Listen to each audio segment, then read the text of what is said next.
બનાસકાંઠાના હડાદ ગામમાં માનવતાને શર્મસાર કરતી એક ઘટના સામે આવી છે, જ્યાં પવિત્ર ગણાતા ગોરમાના મેળામાં એક કાકાએ પોતાના સગા ભત્રીજા પર ક્રિકેટના બેટથી જીવલેણ હુમલો કરીને તેને મોતને ઘાટ ઉતારી દીધો છે। વર્ષો જૂનો જમીન વિવાદ હતો અને આ જમીન વિવાદ એટલો વકર્યો કે કાકાએ લોહીના સંબંધ ભૂલી ગયા અને ભર મેળામાં ભત્રીજાની હત્યા કરી નાખી। આ સમગ્ર ઘટનાના દ્રશ્યો પણ કેમેરામાં કેદ થયા છે, જે સોશિયલ મીડિયા પર હાલ વાયરલ થઈ રહ્યા છે। વૈષ્ણવજન તો તેને કહીએ જે પીડ પરાઈ જાનાને રે। નમસ્કાર, નવજીવન ન્યૂઝમાં આપનું સ્વાગત છે। હું છું જયંત દાફડા। બનાસકાંઠાનું હડાદ ગામ, જ્યાં ગોરમાના મેળાનો ઉલ્લાસ ચાલી રહ્યો હતો, લોકો શ્રદ્ધા સાથે ઉમટી રહ્યા હતા, પરંતુ આ મેળાના રંગમાં ત્યારે ભંગ પડ્યો જ્યારે અચાનક ચીસાચીસ થઈ અને વાયરલ વિડીયોમાં જોઈ શકાય છે કે કેવી રીતે એક વ્યક્તિ હાથમાં ક્રિકેટનું બેટ લઈને એક યુવાન ઉપર તૂટી પડે છે। હુમલો એટલો ગંભીર હતો કે આસપાસના લોકો કંઈ સમજે એ પહેલાં ભત્રીજો લોહીલુહાણ હાલતમાં જમીન ઉપર ઢળી પડ્યો હતો। પહેલાં તો આ સમગ્ર મામલાને લઈને મૃતકના પરિવારજનો શું કહી રહ્યા છે તે સાંભળીએ। ઘટના એ બની છે, 2 વર્ષથી કાઢી મૂકેલો હતો અમાર મમ્મી ને ભાભી ને માર ભાઈ। પછી ઈમોથી હે ને બહાર રહેતો, કુંવરથી રહેતો। પછી આ કાલ મેળામાં આવ્યા છે, પછી મેળામાં આવીને એની પાછળથી ઘા કરી દીધો। પછી આ તો મને તો પાછળથી સમાચાર મળ્યો કે તે આવ્યો જોવા। કોણ માર્યો? કોને? અમાર કાકાએ માર્યો। કાકાએ માર્યો? અમાર કાકાએ માર્યો। કેવી રીતે માર્યો? આ પાછળથી હે ને પાછળથી ઘા કરી ગયા। પોલીસમાં ફરિયાદ આલી? પોલીસમાં ફરિયાદ આવી અને કાકાને પકડ્યા ખરા? કાકાને વહેલાના 8 વાગ્યાના મને મેડમે બોલાવ્યા છે, તો હજી કોઈ આ સાહેબે કોઈ મને કોઈ આલો નથી। વહેલાના આવી બેઠેલા છીએ। હવે સર આ એવું થયું કે અમને બી પણ જાણ નથી, અમે તો અમારા ઘરે જ હતા, પણ આ તો વિડીયા પેલા મોબાઈલ ની અંદર વિડીયામાં વાયરસ થયું ને, એમાંથી અમને એમ ખબર પડી કે આ માણસને ઘા કરેલો હોય।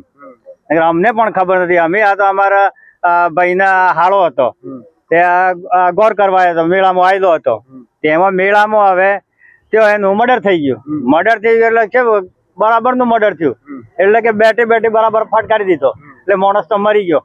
હવે એની માં અને એની ઘરવાળી હતી તે કુંવારસી, એમને પણ જોણ નથી।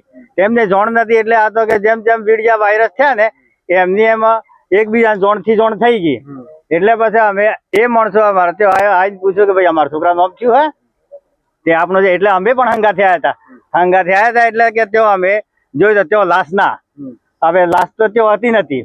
અમે કીધું લાશ ગઈ ગયો, સિવિલમાં ગઈ હશે એમ કરીને અમે સિવિલમાં હોય ગયા, એટલે હોય ના હવે અંબાજી લઈ ગયા લાશ। હવે અંબાજી લાશ લઈ ગયા એટલે અંબાજી અમારે કેવું એમ થયું કે અંબાજી હવે એની ઘરવાળી હતી, એની માં હતી, તો એની માં જવાબ કરે કે એની ઘરવાળી જવાબ કરે તો લાશ ઉપાડી શકાય। તો હવે મરેલી લાશ કઈ રીતે ગઈ? તો અમારું કેવું એમ થાય કે સરકારને કે ગમે તેમ કઈ અમારો નિર્ણય અમારો જોઈએ। પોલીસે ફરિયાદ લીધી? હા, પોલીસને ફરિયાદી આપી છે। અમે વેલર ના આવીએ, રાત્રે આવ્યા હતા।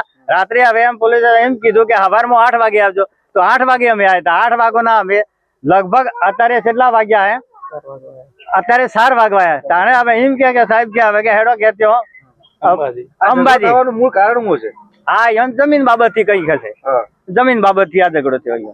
મૃતક ભત્રીજા અને આરોપી કાકા વચ્ચે છેલ્લા લાંબા સમયથી ખેતીની જમીનને લઈને વિવાદ ચાલી રહ્યો હતો। આ પારિવારિક ઝઘડાએ આજે આ મેળાના આનંદમાં ઉગ્ર સ્વરૂપ ધારણ કર્યું હતું અને કાકાને તક મળતા જ આવેશમાં આવીને ભત્રીજાના માથાના ભાગે બેટ વડે ઉપરા છાપરી ઘા ઝીકી દીધા હતા અને ગંભીર ઈજાના કારણે યુવાનનું ઘટના સ્થળે જ મોત નીપજ્યું હતું। પહેલાં તો આ ઘટનાને લઈને શું કહી રહ્યા છે પોલીસ અધિકારી, તેમને સાંભળીએ।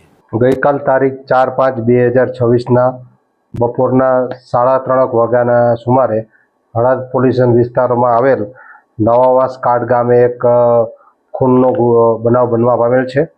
આ બનાવની વિગત એવી છે કે આરોપી હળાદના તોરણિયા ગામના રહેવાસી હોય આરોપી નોપાભાઈ તરાલે પોતાના ભત્રીજાને ખેતીની જમીન બાબતે જે વિવાદ ચાલતો હોય એનું મન દુઃખ રાખી એની સાથે ઝઘડો કરી અને લાકડાના બેટ વડે ફટકા મારી અને એના ભત્રીજા કરણભાઈ તરાલને ગંભીર ઇજાઓ પહોંચાડતા તરલભાઈને અંબાજી હોસ્પિટલે સારવાર માટે લઈ ગયેલો।